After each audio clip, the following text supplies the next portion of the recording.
विनती करने से सच बाहर नहीं आएगा महाराज।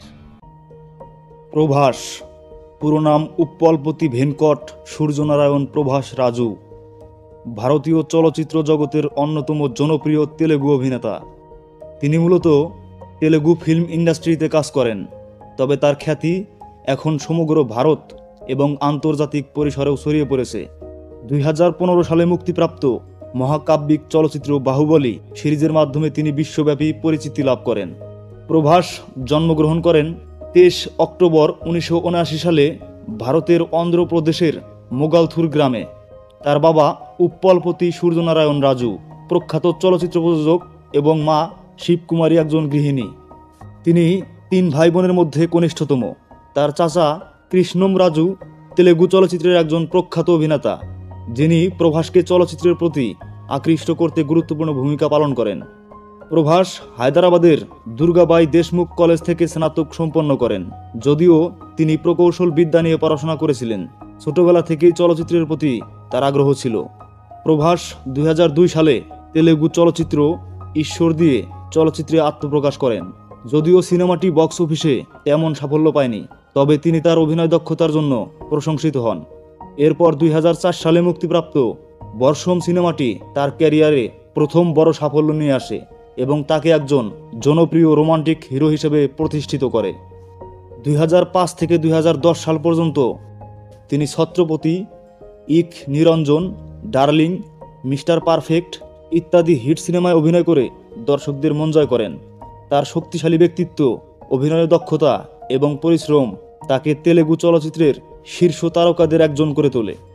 2015 সালে এস রাজামৌলির পরিচালনায় মুক্তিপ্রাপ্ত বাহুবলী দ্য বিগিনিং সিনেমাটি ভারতীয় সিনেমার ইতিহাসে অন্যতম সফল চলচ্চিত্র হয়ে ওঠে। সিনেমাটি শুধু তেলেগু নয়, হিন্দি, তামিল, মালায়ালাম ও আন্তর্জাতিক বাজারেও বিশাল সাফল্য অর্জন করে।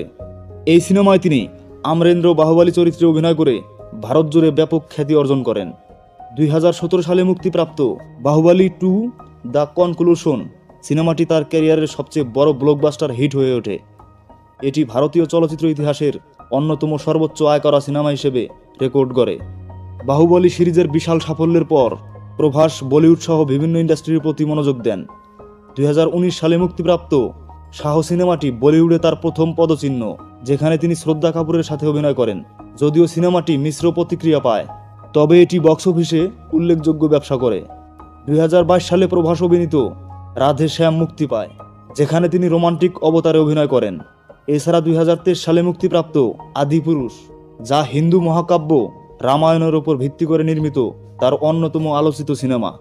প্রভাস ব্যক্তিগত জীবন নিয়ে অত্যন্ত গোপনীয়তা বজায় রাখেন।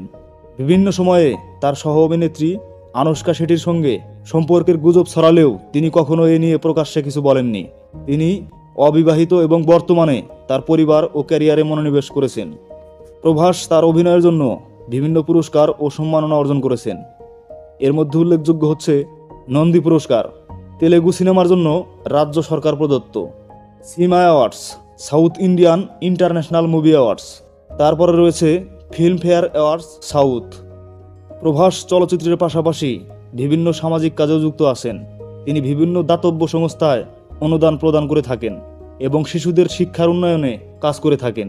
প্রভাস তার নম্রতা, নিষ্ঠা এবং সাধারণ জীবনধারার জন্য ভক্তদের কাছে অত্যন্ত প্রিয়। তার ভক্তরা তাকে ডার্লিং নামে ডাকেন, যা তার সিনেমার একটি জনপ্রিয় চরিত্রের নাম থেকে এসেছে। তিনি বিনোদন জগতের পাশাপাশি তার স্বাস্থ্য সচেতনতা, ফিটনেস ও ব্যক্তিগত জীবনের জন্যও সমাদৃত।